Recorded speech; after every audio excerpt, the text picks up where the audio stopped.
Hello, and thank you for coming. My name is Patrick Lane, and this is my informative speech. Let's face it, children are fatter and lazier than ever before. Someone or something has to be to blame for the ever-expanding waistline of the American people. What is it that has stolen the energy and drive that children used to have? Why is it such a small percentage of kids that participate in organized team sports? According to the CDC, childhood obesity has more than tripled in the past 30 years. They say obese youth are more likely to have risk factors for cardiovascular disease, such as high cholesterol or high blood pressure. Who is to blame for this? Is fast food to blame? With people's hectic schedules and overall time constraints, cooking healthy food is not always an option. People don't eat fast food just because they have no time. They eat because it's fast, easy, and awesome. People buying fast food instead of eating healthy has made America's average weight skyrocket. Between 1975 and 2005, the average weight of Americans had increased by about 20 pounds. I've been working at an elementary school, and I see firsthand all the unhealthy tendencies that children have. Children eat pizza for breakfast and cake for snack. They go home and have Burger King and KFC for dinner and then play video games until bed. If kids are getting fat, then surely fast food is to blame, isn't it? Maybe video games are to blame. What is glorified sloth-like behavior more than video games? Kids don't have to play football and baseball to enjoy sports. They don't have to run or compete against other kids face-to-face to get the thrill of competition. They just have to insert the disc, plug in the controller, turn on their high-tech game console, and they are instantly connected with thousands of people around the world doing the same thing they are. They are connected to other kids, sitting in dark rooms with their curtains drawn shut. They sit slouched, drinking sugary soda and stuffing their faces with chips and candy. They don't have to be held accountable for any of their actions because they are thousands of miles away from the people they are connected to. Why would kids go out and enjoy fresh air and the thrill of sports and try and hone a skill and be the best at that they can be when they can do all this in front of a television screen? Kids and sports used to go together like milk and cookies. Now kids stuff their faces with milk and cookies while playing virtual sports. Video games must be to blame, right? Well, maybe technology and social media are to blame. Sure, technology has also given us faster and easier ways to exercise, but technology like this does not appeal to kids. The technology kids want to use has to be fun. Take television, for instance. When I was a child, TV was my go-to form of indoor entertainment. But unlike the children today, who can spend all day watching shows they don't even like, I only watched a few of my favorite shows. The TV being on was not good enough to hold my attention. I would go outside and play with friends. I would ride bikes or explore the woods. The temptations of using technology are a constant for children today, though. A study from Kaiser Family Foundation says that 8 to 18-year-olds devote an average of more than 7.5 hours a day to media devices. That's close to 53 hours a week. This is a full-time job of Facebook, Twitter, and Instagram. So much time being spent inactive becomes familiar and habitual for these children. Too much time being spent lazy has put a lot of stress on these children's belts as well as the chairs they sit in.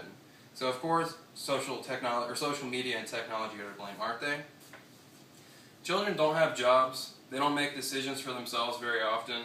They don't have any say where their parents' money is spent. They can't be blamed for wanting stuff. Everybody wants cool new gadgets that come out every year, and nobody can be blamed for wanting any of this stuff. So the fact that all these children have taken advantage of what has been made readily available to them is not their fault at all. Parents are the ones that have provided children with the excess of indulgences. If a child's inability to say no to excessive behavior is a gun, then the parent's refusal to enforce moderation is the ammo. But blame is a strong word. It's hard to blame parents for wanting what is best for their children and providing them with everything they want.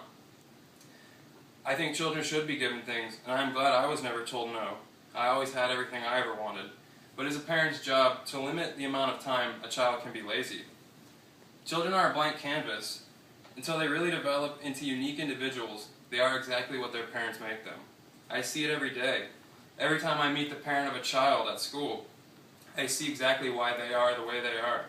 The outgoing kids have outgoing parents whose louder tendencies and lack of inhibitions of being around people really stand out their children. The only kids who play sports are the ones that had parents who played sports as kids.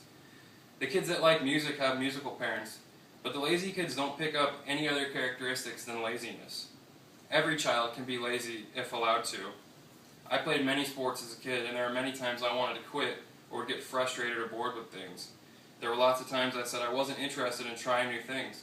But the fact that my parents tried so hard to keep me interested is why I followed through with many things and ended up loving them. I played baseball as a kid, and it's what defined who I was for most of my childhood. But I wanted to quit after my first year because I was no good. Both of my parents spent so many hours playing catch or pitching to me at the ball field, and they helped me get better. This is a step that too many parents cut out. They allow the child to quit and do easier things like play video games or skip physical activity altogether, instead of going the extra mile to help keep their children interested. At work, when I organize an activity for kids, I know it doesn't matter what it involves. It could involve sitting, standing, running, typing, watching TV, or reading a book. I know that I'm going to have a good time doing it, and so are the children. When we play zombie tag and run the length of the gigantic playground, I know that every child, whether they're fat or skinny or athletic or nerdy, will not think of the exercise that they are getting. They won't think of the calories that they burned or the minutes that they're going to be adding to the end of their lives. This is because the person that the children look up to the most in that environment is acting a certain way, and the child's first instinct is to emulate the most influential person in their environment. I have a good time and I try my hardest, and that energy rubs off on the children. That is why parents need to set an example for their kids. They should set an example and never give up on making their children have a balance of all good things. Not just what is easy, but the good things that will be beneficial for their outlook on health and life. Parents should be held accountable for educating themselves and their children on the effect that all the things they buy them will have. Too much of a good thing, in the case of fast food or technology, is a bad thing. And kids will always choose what is easiest if their parents exhibit that kind of thinking in everyday lives.